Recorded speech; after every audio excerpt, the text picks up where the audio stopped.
کہ ہر ماں کے قدموں تلے جنت نہیں. تو پھر ابو لہب کی بیوی کے پیر بھی تلے جنت نہیں. پاکستانی اصولوں کے اوپر بالغ کر کے جو 2 نمبری پھیلائی ہے نا ماؤں نے، ان کے پیروں تلے جنت نہیں ہے. قرآن مجید ان والدین کے حوالے سے یہ بات کرتا ہے جو کہ شرک کی طرف بلائیں کہ دنیا کے اندر ان کے ساتھ بھی اچھے انداز میں رہنا. 100 جاننے بھی ہوں، ایک ایک کر کے بھی نکلے، تب بھی میں رسول اللہ کا دین نہیں چھوڑوں گا. صرف اللہ کی عبادت کرنی ہے. اور وبالوالدین احسانا، باپ جو ہے وہ جنت کا درمیانی دروازہ ہے. تو اب کیا مطلب کہ وہ باپ جو ہوگا وہ ادھر ہی کھڑا رہے گا. ابو لہب کی بیوی کے گردن میں رسی ہو گیا اور پیر میں جنت. اسی طریقے کی ایک بات یہ کی گئی کہ ہر ماں کے قدموں تلے جنت نہیں ہے. مائی کوسچن از کہ ہر ماں کے پیر تلے جنت ہوتی ہے؟ تو پھر ابو لہب کی بیوی کے پیر بھی تلے جنت ڈالے نا. سوچنے سے یہ صرف وہ والی ماں کے پیر تلے جنت ہے جو اللہ کے اصولوں میں بچے کو بالغ کرے گی. یہ پاکستانی اصولوں کے اوپر بالغ کر کے جو 2 نمبری پھیلائی ہے نا ماؤں نے، ان کے پیروں تلے جنت نہیں ہے. آج مدرس ڈے کے حوالے سے I would like to explain this thing as well کہ ہر ماں کے قدموں تلے جنت ہے کہ نہیں. اب وہ آگے یہ بتاتے ہیں کہ بھئی ایک ایسی ماں جس نے بچوں کی تربیت صحیح نہیں کی ہوئی اور اسلامی اصولوں کے مطابق نہیں کی ہوئی، کیا اس کے قدموں تلے بھی جنت ہے؟ سمجھ رہے ہیں؟ تو یہ ایک کانوٹیشن زبردستی اڈاپٹ کی جا رہی ہے. پاکستانی ماں یا انڈین ماں یا امریکن ماں کے پیر تلے جنت نہیں ہے، مسلمان ماں کے پیروں تلے جنت ہے. تو حضور آپ دیکھیے کہ قرآن مجید ہمیں اس حوالے سے کیا بتاتا ہے. قرآن مجید ان والدین کے حوالے سے یہ بات کرتا ہے جو کہ شرک کی طرف بلائیں. ایک تو وہ ہیں جو مسلمان ہیں لیکن ان سے تربیت کسی وجہ سے صحیح نہیں ہو سکی، اور آپ کہہ رہے ہیں کہ ان ماؤں کے قدموں تلے جنت بھی نہیں ہے. قرآن کیا کہتا ہے؟ قرآن تو ٹوٹلی وائس ورشا بات کہہ رہا ہے آپ کے. قرآن کہتا ہے کہ وہ والدین جو آپ کو شرک کی طرف بلائیں، مشرک ہوں اور شرک کی طرف بلائیں، ان کے حوالے سے بھی قرآن کہتا ہے ان کی اس بات کو تو نہیں ماننا کہ آپ نے شرک کی طرف تو نہیں جانا. لیکن قرآن کہتا ہے صاحبہما فی الدنیا معروفا، کہ دنیا کے اندر ان کے ساتھ بھی اچھے انداز میں رہنا ہے. مشرک والدین کے ساتھ بھی اچھے انداز میں رہنا ہے دنیا کے اندر. حضور ہمیں قرآن تو یہ درس دیتا ہے. اور آپ آج کل کے بچوں کو اور آپ کی یہ تقاریر سن کے اب ہر بچے کا اپنا ایک مائنڈ سیٹ ڈیولپ ہوگا. اسے لگے گا میری ماں سے جو ہے نا وہ دیکھو وہ اسلامک آئیڈینٹی کے اکارڈنگ کام نہیں کر رہی اور اس طرح کی چیزیں نہیں کر رہی، اور وہ بچے جو ہیں وہ جو تھوڑا بہت والدین کا ادب کرتے ہیں اس سے بھی ہٹ جائیں گے.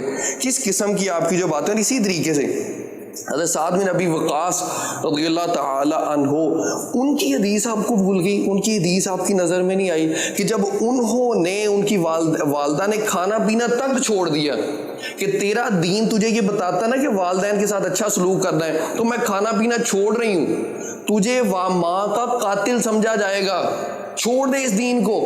میں نے تب تک کھانا پینا نہیں ہے جب تک کہ تو اس دین کو چھوڑ نہیں دیتا. اب جب ان کی والدہ کی طبیعت بہت زیادہ خراب ہو گئی اور ان کی جان نکلنے کے قریب ہو گئی اور غشی داری ہو گئی، اس ٹائم کے اوپر سعد بن ابی وقاص نے کیا فرمایا کہ ماں تیری 100 جاننے بھی ہوں، ایک ایک کر کے بھی نکلے، تب بھی میں رسول اللہ کا دین نہیں چھوڑوں گا. تو اب یہ ایک طرف اس چیز کو دیکھو. اس کے اوپر سعد بن وقاص فرماتے ہیں کہ یہ آیت نازل ہوئی تھی جس کے اندر یہ بات ہے صاحبہما فی الدنیا معروفا، کہ دنیا کی حد تک ان کے ساتھ جو ہے تم لوگوں نے اچھا سلوک ہی کرنا ہے. تو حضور یہ کس قسم کی باتیں آپ نوجوانوں کے اندر پینیٹریٹ کر رہے ہیں؟ یقینی سی بات ہے دیر آر مینی ینگسٹر جو کہ آپ کو سنتے ہیں، آپ کو فالو کرتے ہیں، تو آپ کو اس طرح کی بات نہیں کرنی چاہیے. اب والدین کے ساتھ اچھے انداز میں رہنے کی امپورٹنس کا اندازہ آپ اس بات سے لگائیے کہ اللہ تعالیٰ نے جدھر اس چیز کو بیان کیا کہ صرف اللہ کی عبادت کرنی ہے قرآن مجید کے اندر، اسی کے امیڈیٹ بعد اللہ تعالیٰ نے ارشاد فرمایا کہ والدین کے ساتھ احسان کرنا ہے. اللہ تعالیٰ قرآن مجید میں ارشاد فرماتے ہیں وَقَضَىٰ رَبُّكَ أَلَّا تَعْبُدُوا إِلَّا إِيَّاهُ وَبِالْوَالِدَيْنِ إِحْسَانًا. امیڈیٹلی اس کے بعد یہ بات ہو رہی ہے صرف اللہ کی عبادت کرنی ہے اور وَبِالْوَالِدَيْنِ إِحْسَانًا، اور والدین کے ساتھ احسان کرنا ہے، ان کے ساتھ اچھے طریقے سے پیش آنا ہے.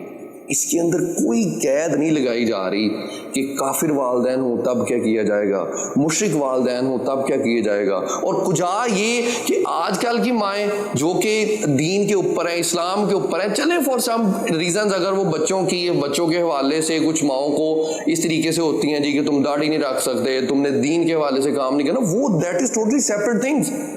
اگر کوئی شرک کی طرف بلائے اس کے حوالے سے قرآن ہمیں یہ بتاتا ہے کہ ان کے ساتھ بھی آپ نے بدتمیزی نہیں کرنی, ان کے ساتھ بھی دنیا کی حد تک جو ہے معروف انداز میں چلنا ہے, اچھے انداز میں چلنا ہے. تو کجا یہ کہ آپ ان والدہ کی یہ جو مائیں ہیں ان کے حوالے سے آپ اس طرح کی باتیں بچوں کے اندر پینیٹریٹ کریں کہ ان کے قدموں تلے جنت نہیں ہے. اور اسی کے ساتھ ساتھ میں آپ کو یہ بھی آگے جا کے ایکسپلین کر دیتا ہوں اس چیز کا ایکچوئل میں مطلب ہے کیا. وہ کیا جنت اس ماں کے لیے ہے یا بچوں کے لیے ہے, یہ بھی چیز جو میں کوشش کروں گا کہ ایکسپلین کر دوں. خیر اس کے بعد حضرت اسماء بنت ابی بکر رضی اللہ تعالی عنہا جب انہوں نے رسول اللہ صلی اللہ علیہ وآلہ وسلم سے پوچھا کہ ان کی والدہ جو ہیں وہ مشرکانہ عقائد کے اوپر ہیں ابھی بھی, تو اگر وہ میرے پاس کوئی کسی حاجت کے لیے کسی خدمت کے حوالے سے آئیں تو میں کیا کروں. رسول اللہ صلی اللہ علیہ وسلم نے انہیں بھی خدمت کرنے کا حکم دیا. یار آج کے دور کے اندر اتنے سارے جو کرسچنز ہیں جن کو ہم نے مطلب کتنی ساری ویڈیوز تو خود دیکھی ہوئی ہیں کہ بھئی وہ یہ بتاتے ہیں کہ ہم مسلمان ہوئے, والدین نے ہمارے اوپر سختیاں کی, ہمیں مطلب ڈفرینٹ انداز کے اندر تنگ کرنے کی کوشش کی, لیکن ہم نے قرآن کے اصولوں کے اکارڈنگ ہم نے ان کے ساتھ بدتمیزی نہیں کی. ہم ان کے ساتھ پیار سے چلتے رہے, ان کی عزت کرتے رہے, ان کا احترام کرتے رہے, اور اسی چیز نے اس کا رزلٹ کیا نکلا کہ والدین بھی اسلام کی طرف آ گئے. تو جناب والا اگر آپ یہی چیز چاہتے ہیں کہ آپ کی جو مسلم آئیڈینٹی والی سوچ ہے اس کے اوپر مائیں بھی آ جائیں, تو پھر تو آپ کو چاہیے بچوں کو اچھے انداز میں والدین کے ساتھ سلوک کرنا سکھائیے. جب وہ اچھے انداز میں ماؤں کے ساتھ سلوک کریں گے تو obvious سی بات ہے پھر اسی طریقے سے ماؤں کے دلوں کے اندر بھی محبت پیدا ہوگی کہ کون سا موٹیویشنل اسپیکر ہے یا کون سا اسلامک اسکالر ہے جو کہ ان کو یہ باتیں بتا رہا ہے, تو وہ بھی یقینی سی بات ہے آپ کی باتیں سننا شروع ہو جائیں گی. On the other hand if you will penetrating these kind of things in the children of the mother, تو پھر یقینی سی بات ہے وہ اگر آپ یہ سوچ رہے ہیں کہ ایسی سوچیں آپ ان کو پینیٹریٹ کریں گے اور مائیں کوئی جو ہیں وہ اس وجہ سے آپ سے انسپائر ہو جائیں گی, تو ایسا تو بالکل بھی نہیں ہونے والا. پھر ایک چھوٹی سی وضاحت جو ہے آپ کو آئی وڈ ایکسپلین کہ آپ کو کچھ بتانا یا آپ کو کچھ عرض کرنا بالکل ایسے ہی جیسے سورج کو چراغ دکھانے کے مترادف ہے. آپ بہت آپ کی مطلب تھنکنگ لیول بہت اوپر ہوگا, آپ کا انٹلیکچوئل لیول مجھ سے بہت اوپر ہوگا, لیکن جو اتنی سی چیز جو آپ سب کے سامنے ایکسپلین کرنا بہت زیادہ ضروری ہے وہ دیکھیں یہ جو ایڈیمیٹک ایکسپریشنز ہیں جنہیں ایڈیمز بولا جاتا ہے, ان کے اندر جو بات کی جا رہی ہوتی ہے اسے بیان ہی نہیں لیا جاتا.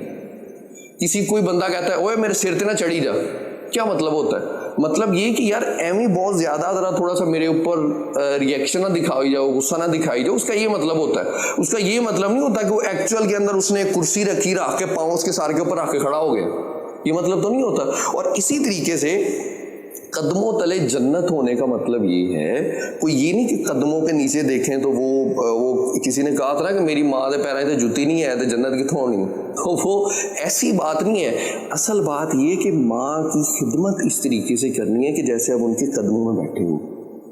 اس کا مطلب یہ ہے. اب آپ یہ اندازہ کیجئے کہ دروازہ جو ہوتا ہے وہ دروازہ ہمیشہ گھر کے باہر اور اندر کے درمیان میں دروازہ ہوتا ہے, نہ وہ اندر ہوتا ہے نہ باہر ہوتا ہے. تو کیا جو بھی بندہ دنیا کے اندر ایک دفعہ باپ بن گیا, اب رسول اللہ کے اس فرمان کے اکارڈنگ کہ باپ جو ہے وہ جنت کا درمیانی دروازہ ہے, تو اب کیا مطلب کہ وہ باپ جو ہوگا وہ ادھر ہی کھڑا رہے گا, وہ نہ اندر جائے گا نہ باہر جائے گا.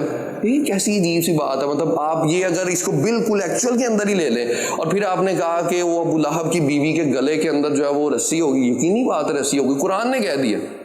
تو ابو لہب کی جو بیوی تھی, ابو لہب کی بیوی, تبت یدا ابی لہب و تب, یاد ہے ابو لہب کے 18 بچے تھے. ابو لہب کی بیوی کے گردن میں رسی ہو گیا اور پیر میں جنت ہوگی. اس عورت کی جو جنت ہے وہ تو اپنے ایمان لانے کے اندر ہے. اس کے بچوں کی بات ہو رہی ہے کہ وہ اگر دین اسلام پہ آ جاتے ہیں تو انہوں نے ماں کی عزت ہی کرنی ہے, انہوں نے ماں کا احترام ہی کرنا ہے. ہاں, بات رسول اللہ صلی اللہ علیہ وسلم کی کسی قسم کی کوئی گستاخی کسی قیمت پہ برداشت نہیں کرنی, وہ یقینی سی بات ہے. ادب اسی ماں کا ہے, احترام اسی ماں کا ہے جو رسول اللہ صلی اللہ علیہ وسلم کے حوالے سے اپنی زبان کو پلید نہ کریں. ادب اسی کا ہے. لیکن یہ جو آج کل کی مائیں جن کے حوالے سے آپ نے اتنی سخت بات کہہ دی, یہ بڑی ہی خطرناک بات ہے. اسی طریقے سے ہمارے عام بول چال کے اندر کہا جاتا ہے, کوئی ایک ہی چیز کو 2-4 بندے مانگ رہے ہوں تو کہہ دیا جاتا ہے جی 1 انار 100 بیمار. تو اب کیا اس کے لیے ایکچوئل میں 100 بندے بیمار ہو جاتے ہیں؟ ایسا تو نہیں ہوتا. وہ انار ہوتا ہے, وہ انار بھی نہیں ہوتا. تو کیا اس کا مطلب کیا ہوتا ہے؟ مطلب یہ کہ بھئی ایک ہی چیز کو اتنے سارے لوگ ڈیمانڈ کر رہے ہیں, اس کو اتنے سارے لوگ مانگ رہے ہیں. اسی طریقے سے جیسے ایپل آف ڈسکارڈ ہے یا بون آف کنٹینشن ہے, جھگڑے کی وجہ کے لیے ایک انگلش کے اندر ٹرم بول دی جاتی ہے کہ بون آف کنٹینشن. تو کیا وہ ایکچوئل میں وہ جھگڑا ہوتا ہے کہ ہڈی ہوتی ہے؟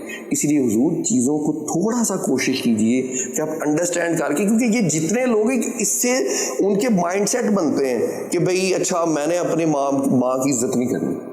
اور رہی بات باپ کی, تو باپ کا تو ماں کے 3 حق کے بعد حق آتا ہے, تو اس کی تو میں نے بالکل ہی نہیں نہ کرنی. آپ کو تو پھر یہ بھی بیان کرنا چاہیے تھا کہ بھئی صرف ماؤں کی عزت, وہ ماؤں کے قدموں تلے جنت کو تو چھوڑو نا, اب باپ جو ہے اس کا حق 3 حق کے بعد آتا ہے, تو اس کی تو تم نے رسپیکٹ کرنی ہی نہیں ہے. اس لیے یہ ضمناً ایک بات آ گئی, میں نے کہا میں عرض کر دوں اس کو. دین کی بات پھیلانا صدقہ جاریہ ہے. ثواب کے نیت سے ویڈیو کو شیئر ضرور کیجیے. جزاک اللہ.